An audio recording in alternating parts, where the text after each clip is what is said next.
I stood at the altar in my white dress, surrounded by 1,000 strangers who had come to witness what should have been the happiest moment of my life. Instead, I watched my new mother-in-law ruin it with a champagne glass in her hand and a smile cold enough to freeze fire. My name is Jessica, and I learned the hard way that some people wait until you're at your highest point just to push you down. To the happy couple, Laura said, her voice smooth but sharp like a knife hidden in silk. Though I must admit, when Jack first told me about the sweet little florist he met in that tiny town, I thought it was just another one of his charity cases. A wave of awkward laughter spread across the room. Jack's grip on my hand tightened, but as always, he said nothing when it came to his mother. But here we are, she continued, swirling her champagne. A true example that love knows no social boundaries. Though I do wonder if Jack understands that running a multi-million tech company takes more than just a pretty wife arranging flowers at home. Kathleen, my best friend, shifted in her bridesmaid dress beside me. I didn't need to look at her to know she was furious. At our table, my mom's face burned red with anger, and my dad's hands were clenched around his napkin. Laura raised her glass higher, her diamond bracelet catching the light. To Jessa, may you eventually prove yourself worthy of the KTON name. Though I suppose that's as likely as finding Cartier in a dollar store. Silence filled the room, 1,000 people waiting to see if the bride would break. I didn't. Instead, I smiled at Laura, lifted my own glass, and took a slow sip. The champagne burned like acid. Thank you for those kind words, I said, keeping my voice steady even though my chest was tight. It's touching to see how much you care about Jack's happiness. Laura's perfect smile twitched. She hadn't expected a response. Suddenly, Adam, Jack's father, stood up. I'd like to make a toast as well, he said, his voice warm and full of kindness. To Jessica, who brings more grace, kindness, and honesty to this family than we probably deserve. Laura's face darkened. She had divorced Adam 4 years ago, and his support for me only gave her more reason to sharpen her claws. The rest of the reception passed in a blur. Faces I barely recognized, forced smiles, and a knot of anger tightening in my stomach. I danced with Jack, who kept whispering apologies in my ear, but his words meant nothing because they changed nothing. I hugged my parents, who tried to hide their worries behind proud smiles. I cut the cake, posed for photos, and played the part of the happy bride. Meanwhile, Laura sat with her fancy friends, acting like she owned the room, throwing smug looks my way. It wasn't until later, in the quiet hotel bathroom, that Kathleen found me staring at my reflection. We should poison her tea, she said, only half joking. That would be too easy, I replied, surprised at how cold my own voice sounded. She wouldn't learn anything from that. Kathleen watched me in the mirror. What are you thinking? I reached for the pearl necklace Laura had given me that morning, a so-called family heirloom. She was probably lying. Still, as I touched it, something inside me shifted. I felt myself harden, like soft sap turning into solid amber. She's right about one thing, I said.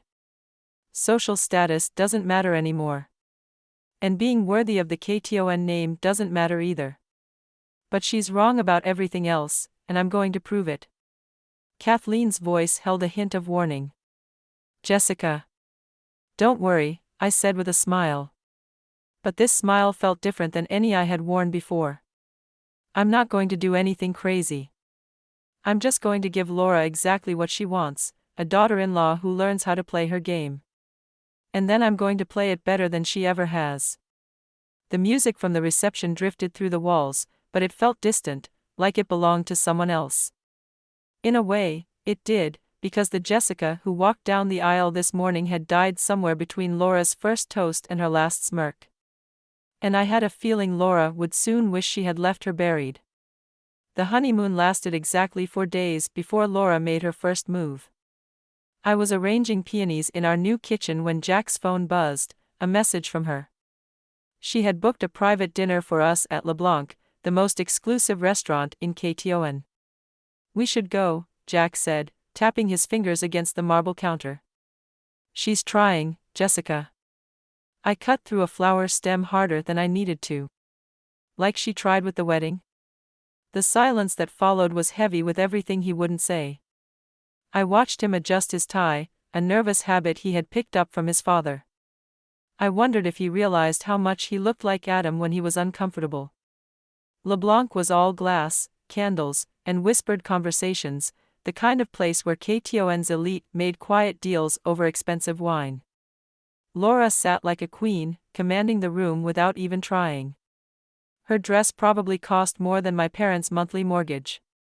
"Darling," she said, kissing Jack's cheeks before turning to me. Then, with a slow, judgmental glance at my dress, she smiled. "Jessica," she said, "that's a creative choice of outfit for LeBlanc." I smiled as I smoothed out my floral dress, the one I had picked on purpose. "Thank you," I said. "I thought about wearing something fancier, but then I remembered what you said about social boundaries and not mattering anymore." Laura's eyes narrowed slightly, but before she could reply, Adam appeared behind her chair. "Hope you don't mind me joining," he said, pulling up a seat. I was in the neighborhood. Laura's perfectly polished nails tightened around her wine glass. "Adam, what a surprise," she said, her voice smooth but sharp.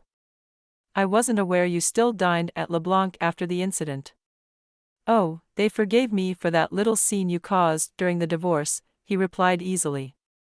Amazing what telling the truth can do for one's reputation.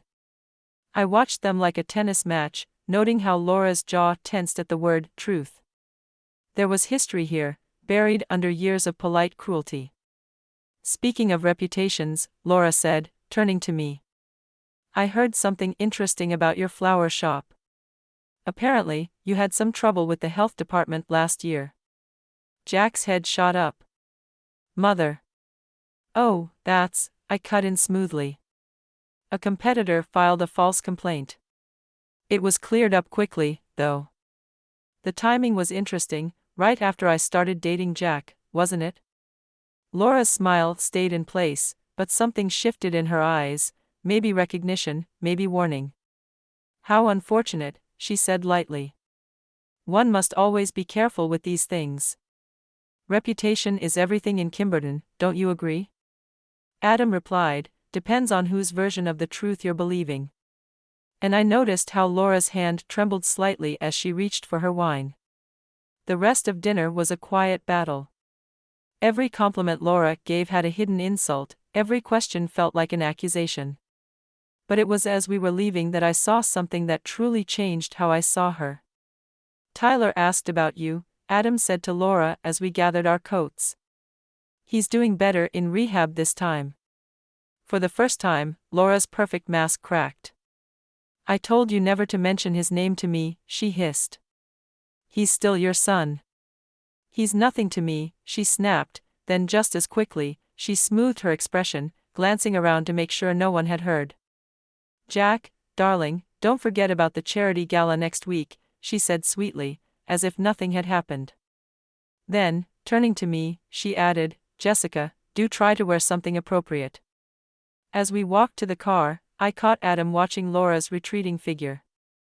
His face was a mix of pity and something else, maybe disgust. "Who's Tyler?" I asked. Adam turned to me. "Consider Laura's greatest failure," he said finally, "and maybe your greatest advantage if you're planning what I think you are." I kept my face blank. "I don't know what you mean." He gave me a sad smile. "Yes, you do. Just be careful. Laura didn't become who she is overnight, and if you're not careful, neither will you." That night, as Jack slept beside me in our new bed, I opened my laptop and searched for Tyler. What I found made my breath catch: newspaper articles about overdoses, rehab stays, a mother who had publicly disowned her eldest son just to protect her social status. I thought about Laura's shaking hand at dinner, the way she lost control when Tyler's name was mentioned for the first time. I didn't just see her as my enemy. I saw her as someone who had given up everything, even her own child, just to protect her reputation. And I knew exactly where to strike first. Finding Tyler wasn't hard. The rehab center was on the edge of Kimberton, hidden behind trimmed hedges and quiet security. What surprised me was how easily he agreed to meet. "You're braver than I expected," Tyler said, watching me. From across the visitor room table, he had Laura's sharp features but Adam's kind eyes. "Most people in this family like to pretend I don't exist." "I'm not most people in this family," he smirked slightly. "No, you're the florist who married my brother and made our mother furious," he added. "I've been keeping up with the drama from a distance." I placed an envelope on the table. "These are from your father, letters Laura hid from you. He's been writing to you for years." Tyler's hands shook as he opened the envelope. The silence stretched as he read, his face getting paler with each page. "She told me he never answered my calls," he said, his voice rough. "That he gave up on me after the overdose." "Laura tells a lot of stories," I said, watching him carefully. "Why are you showing me this now?" I chose my words carefully. "Because I need to understand who I'm dealing with, and because you deserve to know the truth." Tyler leaned back, his expression changing. "Ah, I see. You're looking for something to use against her, aren't you?" "I was," I admitted. "But then I realized, hating Laura is just another kind of addiction." He tapped the letters. These change things." Before I could answer, a loud commotion came from the hallway. Then Laura stormed through the door, her usual calm shattered by rage. "What do you think you're doing?" she hissed at me, then turned to Tyler. "And you, how dare you speak to her?" "Hello, Mother," Tyler said quietly. "We were just talking about family history. Want to join us?" Laura's face turned pale as she spotted the letters in his hands. "Where did you get those?" "Your old study," I answered. "The false bottom in the desk drawer. Adam told me where to look." "You had no right," she snapped. "Like you had no right to keep a father from a son," I shot back, standing up, feeling surprisingly calm. "Or to tell Jack that Tyler stole from the family trust when it was actually you who—" "Enough." Laura's voice cracked like a whip. She turned to Tyler. "Whatever she's told you, don't believe it." "Save it," Tyler cut in. "For once in your life, just stop lying." Laura straightened, her mask slipping back into place. "I have done everything to protect this family's reputation. Everything to make sure Jack didn't end up like you. And now, you're both trying to destroy everything I've built." "No, Mother," Tyler said, shaking his head.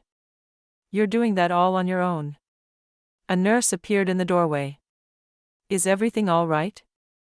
We heard raised voices. Tyler didn't look away from Laura. "Everything's fine," he said. I picked up my purse. "Mrs. Kton was just leaving," I added, walking past her. Laura grabbed my arm, her grip tight. "You have no idea what you're starting," she whispered. I met her eyes without flinching. "Actually, I do. I learn from the best." That night, I found Jack in his home office, staring at his phone. "Tyler called me," he said, without looking up. "First time in 4 years. He told me about the letters. About what Mother did." I waited, my heart pounding. "Why didn't you tell me what you were planning? Would you have tried to stop me?" He finally looked at me, and I saw the struggle in his eyes. "I don't know," he admitted.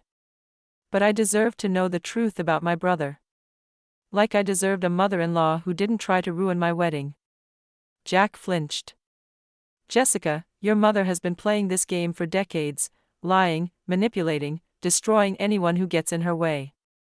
I'm just learning the rules." He exhaled, rubbing his face. "And what happens when you become as good at it as she is?" The question hit harder than I expected. I thought about what Tyler had said, how hatred could be just another kind of addiction. My phone buzzed, a message from Adam. "Laura's calling an emergency family meeting tomorrow. She's bringing lawyers." I turned the screen toward Jack. His jaw tightened. "Whatever happens tomorrow," I said, "I need to know where you stand." He was silent for a long moment. "I stand with the truth," he finally said, "whatever that turns out to be." I nodded and walked away, wondering if he realized that in this family, truth was just another weapon, and I was finally learning how to use it. Laura's lawyers arrived exactly at 10 a.m. Their leather briefcases matched the dark wood of Adam's study. There were 4 of them, each with the kind of expression that made it clear they charged by the second. Before anyone spoke, Laura settled into her chair like a queen about to hand down judgment. "Before we begin," she said, "I want to make it clear that this meeting is about protecting our family's interests." "Fascinating choice of words," Adam muttered, pouring himself a drink despite the early hour. "Considering your history with protection." I sat between Jack and Tyler, who had been given a day pass from rehab. The air in the room was thick with tension, unspoken accusations hanging between us all. Laura's lead lawyer opened a folder and slid some papers across the table. "We have evidence," he said, "that certain individuals have accessed private family records without authorization." Jack's hand found mine. I kept my face calm, even as my pulse sped up. "There are concerns," the lawyer continued, "about potential breaches of confidentiality agreements regarding Tyler's past situations." "You mean my overdoses?" Tyler said flatly. "The ones Mother paid to keep out of the press while telling everyone I was at boarding school?" Laura's lips tightened, but she didn't look at him. "We're trying to prevent further damage to this family's reputation." "No," I heard myself say. "You're not protecting the family. You're protecting yourself." The lawyer cleared his throat. "Mrs. Ketion, perhaps we should go over the terms of the proposed agreement." "What agreement?" Jack cut in, his voice sharp. Laura straightened, a hint of victory flashing in her eyes. "A simple arrangement," she said smoothly. "Jessica signs a non-disclosure agreement, agrees to certain social standards, and in return, she receives a generous settlement." I let out a small laugh. "You're trying to buy me off?" Laura's expression hardened. "I'm trying to keep order before your little grudge ruins everything I've built." Adam let out a dry, humorless laugh. "Everything you've built? Why don't you tell them about Peter Merkel, Laura? Tell them how you really got the money to start Jack's company." The air in the room seemed to freeze. Laura's face went pale. "That's not relevant," she said quickly. But Adam wasn't finished. "Peter Merkel was my best friend and business partner. He died believing I betrayed him. He never knew you were the one who set it all up." Jack shot up from his chair. "What are you talking about?"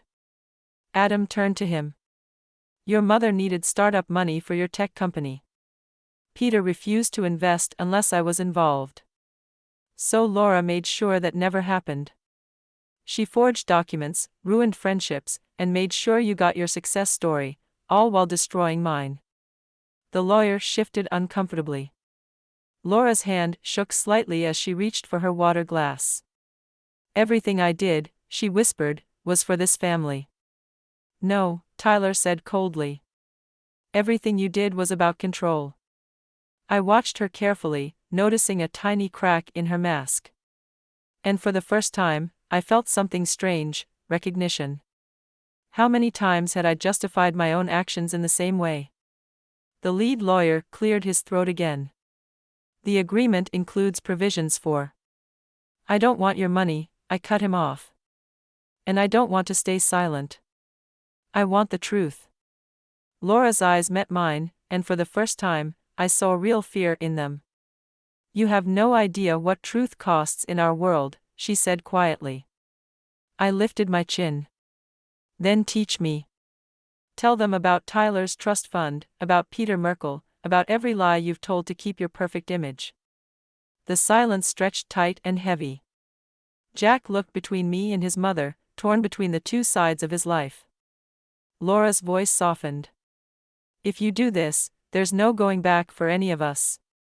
I thought about my flower shop in Trinity Village, about the simple life I had before I stepped into this world of power struggles and secrets. About how revenge had started to change me, making my edges as sharp as Laura's. Maybe that was exactly what this family needed. No more going back, I said, only forward with the truth. Laura stood, straightening her dress, wrapping herself in dignity like armor. Then you leave me no choice. She gave a small nod to her lawyers. They reached into their briefcases and pulled out a different set of documents. I caught Adam's eye. He gave me a small nod, and I understood.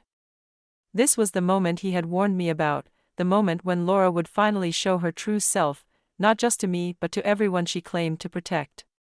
The game was changing, and I wasn't sure anymore if winning meant becoming the very thing I had set out to destroy.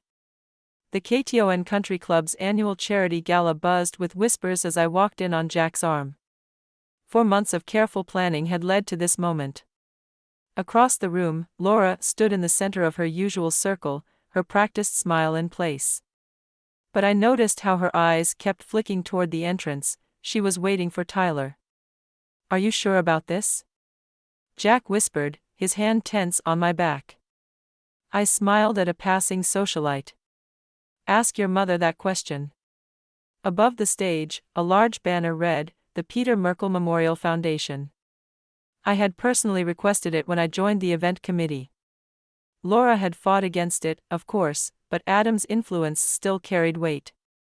Jessica, darling, Angela Merkel, Peter's widow, pulled me into a warm embrace. Her voice was just loud enough to make heads turn. I can't thank you enough for suggesting we honor Peter tonight. Laura never mentioned him in past years. The people around Laura shifted uncomfortably. I watched her grip tighten around her champagne glass. Mrs. Merkel, Adam said, stepping beside her. I believe you haven't met my son, Tyler. The room went silent. Tyler stood in the doorway, clean-shaven, wearing a suit that matched his brother's. Laura's perfect story, her troubled, absent son, was standing in front of everyone, proving her lies. Actually, Tyler said, his voice clear, we've met before, at the rehab center Mother donated to, right after she had me committed against my will. A wave of shocked gasps spread through the room. Laura took a step forward, but Kathleen, working the event as a volunteer server, accidentally on purpose stepped into her path, blocking her with a tray of drinks. Tyler, Laura's voice had that same warning tone I had come to recognize. You're not well, she added. I'm 7 months sober, Mother, no thanks to you, he turned to Angela Merkel. Did you know your husband tried to help me before he died? He was going to expose. That's enough. Laura's voice cracked like a whip. But Angela stepped forward, her polite smile gone. Her voice was edged with something much sharper. No, Laura. Let him speak. I'd love to hear what my husband was planning to expose before his convenient accident. The whispers in the room grew louder. I watched as Laura's carefully built world started to fall apart, piece by piece. I should have felt victorious, but then I saw Jack's face. His expression wasn't anger, it wasn't shock. It was betrayal. Jessica, he said quietly, his voice filled with something I couldn't quite name. What have you done? Before I could respond, Laura played her final card. If we're sharing family secrets, she announced, her voice dangerously calm, maybe we should talk about the real reason Jessica is so interested in our family affairs. She pulled out an envelope, the same kind I had given Tyler, the one filled with Adam's letters. My stomach dropped. What is she talking about? Jack asked, his eyes narrowing. Laura's smile turned sharp, like a knife. Did you really think you were the first person to try bringing me down with the truth, Jessica? She tilted her head, enjoying the moment. Ask your mother about the summer she spent working for Peter Merkel. Ask her why she suddenly left Kber 30 years ago. The room swayed. 30 years ago? 1 year before I was born? Laura, Adam warned, his voice tight, but she was already going in for the kill. Your sweet small-town parents have their own secrets, dear. Your father, Walter, isn't. Stop. The words shot out of me like a bullet. I hadn't even realized I'd spoken until every head turned my way. For a brief second, I saw myself reflected in Laura's eyes, the same controlled fury, the same ruthless need to win, no matter the cost. I had spent so much time digging up her secrets that I never considered what the truth might destroy in my own life. Tyler stepped forward, putting himself between us. Enough, Mother. You've lost. Laura let out a small laugh, scanning the room filled with KTON's elite, her loyal audience now whispering and feeding off every word. Lost? She repeated. Or have I just proven exactly who you're dealing with? A girl playing at revenge without understanding the real cost. Her words hit harder than I expected. I had come here to expose her lies. Instead, I had uncovered a truth I never saw coming. Jack touched my arm, his face unreadable. We need to talk. I swallowed hard, my throat dry. Yes, I said finally. I understood what Adam had tried to warn me about. The storm I had created was about to break. But now, I wasn't sure who would still be standing when it was over. Laura had been exposed, but her final move had ensured that if she went down, she'd take me with her. The truth hit like shattered glass, each piece reflecting a different lie. I sat across from my parents in our living room, their faces familiar but suddenly different. Jack stood by the window, keeping as much distance as the small space would allow. My mother twisted her hands in her lap. We were going to tell you, she said quietly. When the time was right. 30 years wasn't enough time. My voice didn't sound like my own. And my father, Walter, the man who taught me to ride a bike, to build birdhouses, who had walked me down the aisle, looked at me with eyes full of love and fear. Jessica, he said softly, you are my daughter. Biology doesn't change that. No, I said, my voice barely above a whisper. Laura's revelation at the gala changed everything. The doorbell rang. Jack answered it, letting in Adam and Tyler. Laura swept in behind them, uninvited, but unavoidable, like a storm cloud rolling in with the wind. Well, she said, glancing around at the wreckage of my family, shall we finally discuss Peter Merkel? Laura, my mother started, her voice shaking, but Laura cut her off. Tell them, Deborah. Tell them how you worked as Peter's assistant that summer, how you fell in love with him, how you disappeared when his wife found out, carrying a secret that would ruin multiple families. I stood up, my legs weak beneath me. Stop. Laura's eyes gleamed. But isn't this what you wanted? Her voice dripped with fake concern. The truth, no matter the cost? She let the words hang in the air before delivering the final blow. Peter Merkel was your father, Jessica. The man whose death you tried to use against me was your biological father. Jack made a strangled sound, like he'd been punched. The weight of her words crashed into the room. I had unknowingly married my half-brother's half-brother. The family I had spent months trying to tear apart was, by blood, partially my own. I turned to Laura, my breath shallow. You knew all this time? You knew? She smiled slow and deliberate. Of course I knew. I know everything that threatens my family. Including naive little florists with revenge fantasies. That's enough, Adam said, stepping forward. Laura barely glanced at him. Is it? She turned to Jack, her voice smooth as silk. Your wife planned tonight's humiliation of our family. She worked with Tyler. She turned you against me, all while hiding her own connection to the Merkel scandal. I didn't know, I whispered, but even to me, the words sounded empty. Laura kept going. The board members who watched tonight's disaster are already questioning your judgment, Jack. Your company stock will show it tomorrow. Everything you've built, everything your father and I sacrificed for, tainted by association. Jack wouldn't look at me. The space between us felt endless. Jessica, my mother reached for me, but I stepped back. Don't.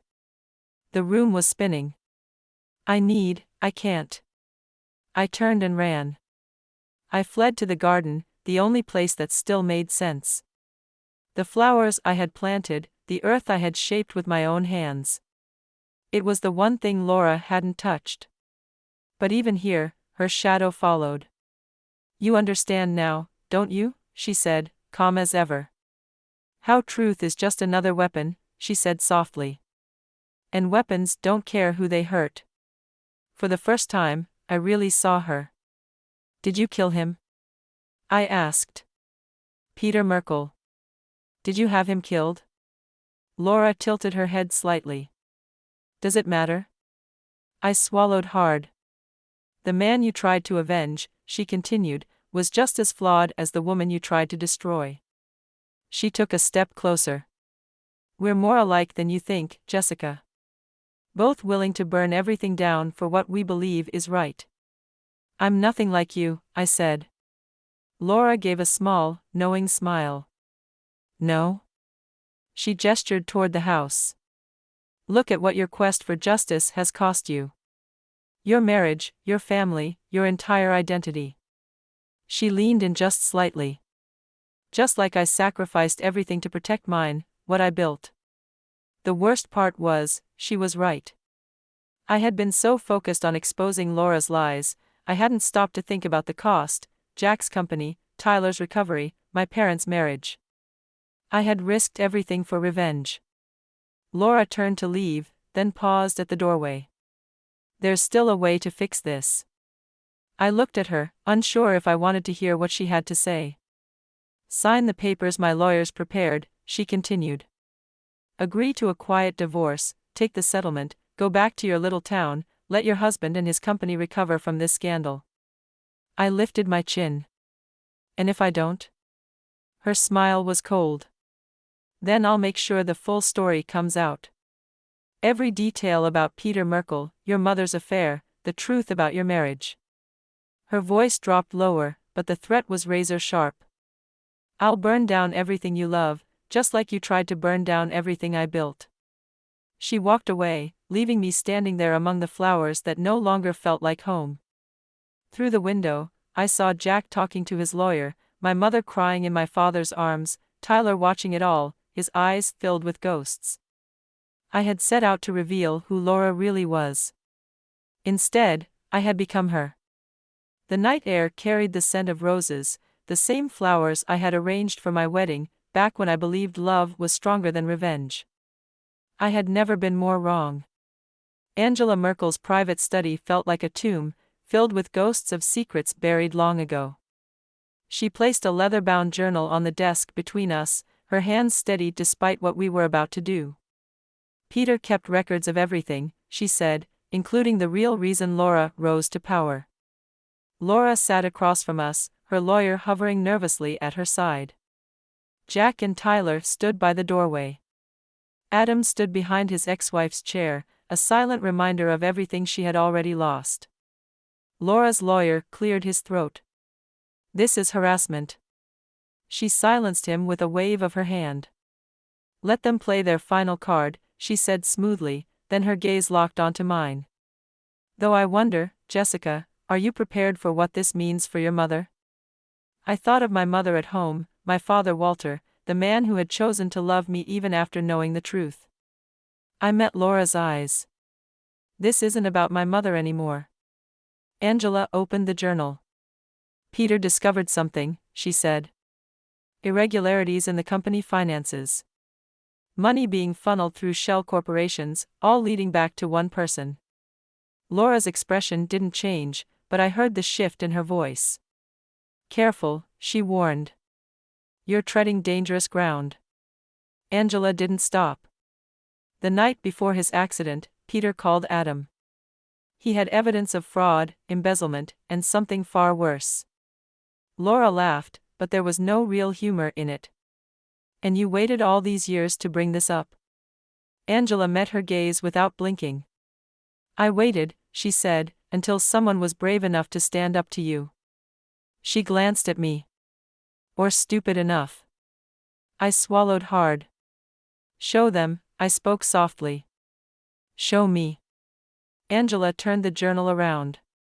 Laura's face went pale as she recognized her own signature on documents dated 26 years ago. Adam's voice was steady. "You didn't just steal from the company, Laura. You arranged Peter's accident because he found out the truth about your connection to Tyler's father's death. The room went silent. Tyler took a shaky step forward. What? Adam looked at him. Your father threatened to expose Laura's early fraud. His accident wasn't an accident, just like Peter Merkel's wasn't. Laura shot up from her chair so fast, it toppled over. You can't prove any of this. Angela didn't flinch. The police reopened both cases this morning. Peter's journal has enough proof for a full investigation. Laura turned to me, her eyes full of rage. You're destroying this family. Everything I built. Tyler's voice cut through the tension. You built it on corpses. My father, Peter Merkel, my life when you had me committed just to hide your guilt. Laura's hands clenched into fists. I built it for him, she pointed at Jack, her perfect mask cracking. Everything I did was for his future, the company, the power, the name, all of it, so he'd never have to know what it's like to be powerless. Jack stepped forward, his voice quiet but firm. And what about Tyler? What about Jessica's father? Were their lives worth my success? Laura's breath caught. Then so softly it was barely a whisper, yes. The word echoed through the room, and in that moment, something in her shattered. A mother protects her child, she said, her voice almost desperate. No matter the cost. I stood. No, Laura. A mother loves her child. There's a difference. I swallowed hard. My father, Peter, died trying to expose the truth. And the man who raised me, he lived that truth every single day, loving me even knowing I wasn't his. I turned to Jack. You didn't protect him. You taught him that power matters more than people. Laura reached for her son, but Jack stepped back. The board meeting tomorrow, he said, his voice unwavering. I'm announcing a full audit and working with the police. You'll lose everything. Laura's lips parted in disbelief. No, Mother, Jack continued. I'll lose what you built on lies, but I'll keep what actually matters. His eyes met mine across the room, and for the first time since the gala, I saw my husband, not just Laura's son. Adam exhaled. It's over, Laura, his voice was almost gentle. The truth always comes out eventually. Laura looked around the room, at Tyler's pain, at Jack's quiet strength, at Angela's quiet victory. And something in her shifted. Her mask didn't just crack, it completely broke. And for the first time, I didn't see a monster. I saw a broken woman, someone who had lost her way a long time ago. Laura exhaled, her voice almost a whisper. Do you want to know the truth, Jessica? She met my eyes, and for the first time, there was no hatred, no calculation. I saw myself in you, she said. The same fire, the same determination to protect what you love. And it terrified me. She turned to Angela. I'll confess to everything, but not for your justice. Not for your revenge. Her eyes moved to Jack, then to Tyler. For my sons. Both of them. As the lawyer led Laura away to meet the waiting detectives, I stood there, watching her go. I had won, but I wasn't sure if anyone had really won at all. I felt no victory, only the quiet understanding of how easily the fight for justice could turn into a hunger for power. How revenge, no matter how justified, could twist even the best intentions. Jack reached for my hand. We have our own truth to face.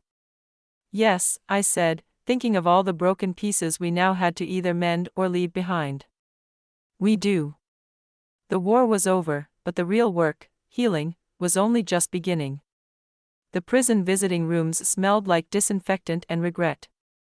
Laura sat across from me, her designer clothes replaced with standard issue gray, but her posture was as straight as ever. Jack's company survived the audit, I said, resting my hands on the cold metal table. He's rebuilding it the right way this time. She gave a small nod. And Tyler's 7 months sober. He and Jack have dinner together every week. I hesitated. They both asked about you. Something flickered across her face. Pain? Pride? Maybe both. And you? She asked. Why are you here? I pulled out a small photo and slid it across the table. Laura's hands trembled slightly as she picked it up. It's my flower shop, I explained. I'm expanding into the old Merkel building. Angela thought Peter would have wanted that. The photo showed the new storefront, its windows filled with floral arrangements. The sign above the door read, Second Chances Floristry. Laura traced the edge of the picture with her fingers. Fitting, she murmured. Though I doubt I was meant to be one of those second chances. No, I admitted, but understanding you might help me avoid becoming you. Her eyes snapped up, sharp as ever. And have you? I thought about the past year, about revenge disguised as justice, about how easy it was to justify cruelty in the name of righteousness. I understand now, I said. That protecting something doesn't mean destroying everything else. Laura sighed, looking down at the photo again. You know, I truly believed I was doing the right thing. Every lie, every choice. I told myself it was all for a greater purpose. Until the purpose became the lies. She set the picture down carefully. And now? Her voice was quiet now. I sit here, counting the cinder blocks, wondering when was the exact moment, the moment protection turned into poison. A guard signaled that our time was almost up. I stood, but her voice stopped me. Jessica. I turned, ear to her. That night at your wedding, I saw myself in you, she said. Not just the determination or the strength, but the potential to become me. She exhaled. That's why I tried to break you.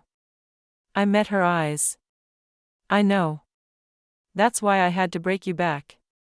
For the first time, Laura smiled, not smug, not cruel, just sad and real. We could have been magnificent allies. Her gaze softened. We could have been family. The word hung between us, heavy with everything that could have been and everything that never would be. She straightened her prison-issued jacket, a ghost of her old dignity lingering in the gesture. Tell my sons, she hesitated, then shook her head. No. I've lost the right to send messages. They'll find their own truth now. Outside, Jack waited by the car.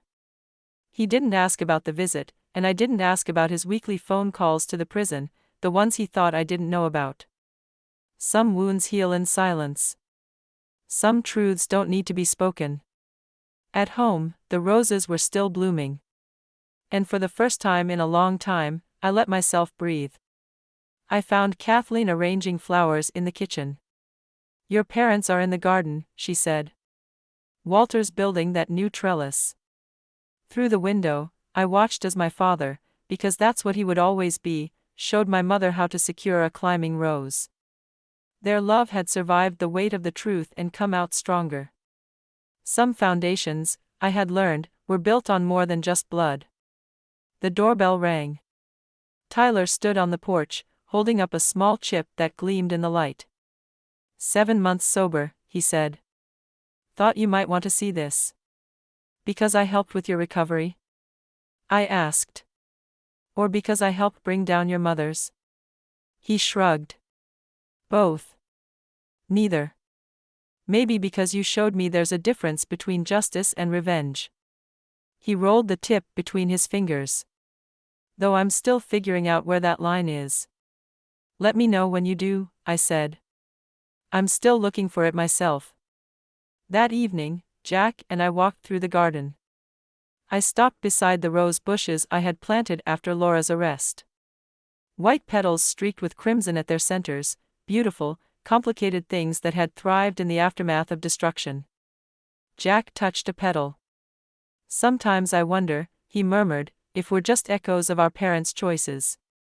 I shook my head. No. We're the lessons they never learned.